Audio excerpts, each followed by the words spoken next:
চতুর্থ বনম কাম বহুলা বনম বনানাম বনম উত্তমম। এই বহুলা বন হচ্ছে চতুর্থ বন। এই বনে সুন্দর কাহিনী রয়েছে, বহুলা বনের কাহিনী। কেউ কেউ বলে চতুর্থ বন, কেউ কেউ বলে পঞ্চম বন। বহুলা গাই নামে একটা গাই ছিল এক ব্রাহ্মণের। সে গাইটা চড়তে চড়তে অনেকটা দূরে চলে যায়, একটা জঙ্গলের পাশে এসে যায়। আর এখানে জঙ্গলে একটা বাঘ ছিল, বাঘ তাকে আক্রমণ করে। আর তখন গাইটি বাঘের রেঞ্চে চলে আসে। তখন গাইটা হাত জোড় করে নিবেদন করে যে বাঘ মশাই, ঠিক আছে, তুমি আমাকে খাবে, আমি কথা দিচ্ছি আমি ফিরে আসবো। আমার একটা ছোট্ট বাছুর আছে, তাকে দুধ খাওয়াতে হবে, তাকে দুধ না খাইয়ে আমি কি করে তোমার মুখে যাই?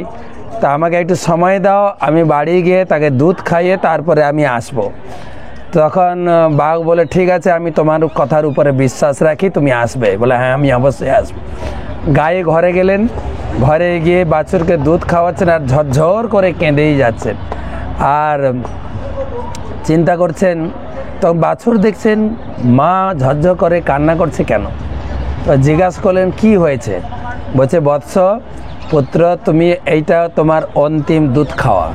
আমি বাঘকে কথা দিয়ে এসেছি, আমি এখন ওখানে যাব, বাঘ আমাকে খাবে। তো তুমি যা দুধ পান করার, মনের শান্তিতে তুমি দুধ খেয়ে নাও। তখন বাছুর বললেন, আরে সে কী কথা, আমি ছেলে হয়ে মা বাবাকে যদি রক্ষা করতে না পারি, মা বাবার সেবা না করতে পারি, তাহলে কি করে আমি পুত্র হলাম? পুত্রের কাজ হচ্ছে পুত্র এবং নরক থেকে পিতা মাতাকে উদ্ধার করা।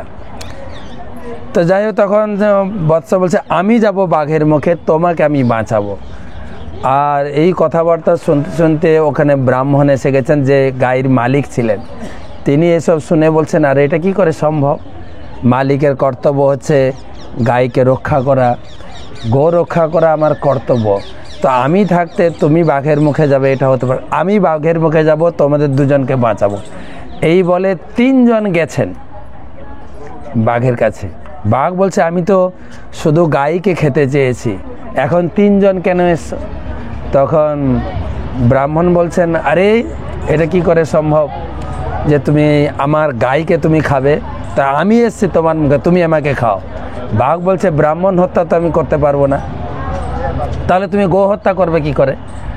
এই কথা বলতে বলতে নারদ মুনি নারায়ণের কাছে পৌঁছে গেছেন, সংবাদ দিচ্ছেন বিশাল বিপদ, বাঘের সামনে ব্রাহ্মণ, গাই, এখানে গো হত্যা, ব্রাহ্মণ হত্যা হবে, আপনাকে গিয়ে বাঁচাতে হবে।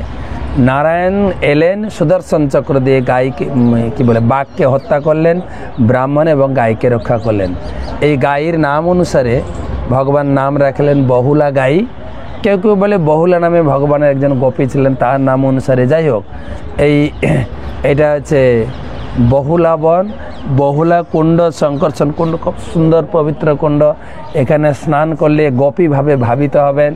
তো এই বনে এলে সে সরাসরি ভগবত ধামে যাবে। এখানকার কথা শুনলে, দর্শন করলে এবং স্নান করলে তার মুক্তি নিশ্চিত। বলো রাধে রাধে, রাধে রাধে, রাধে রাধে।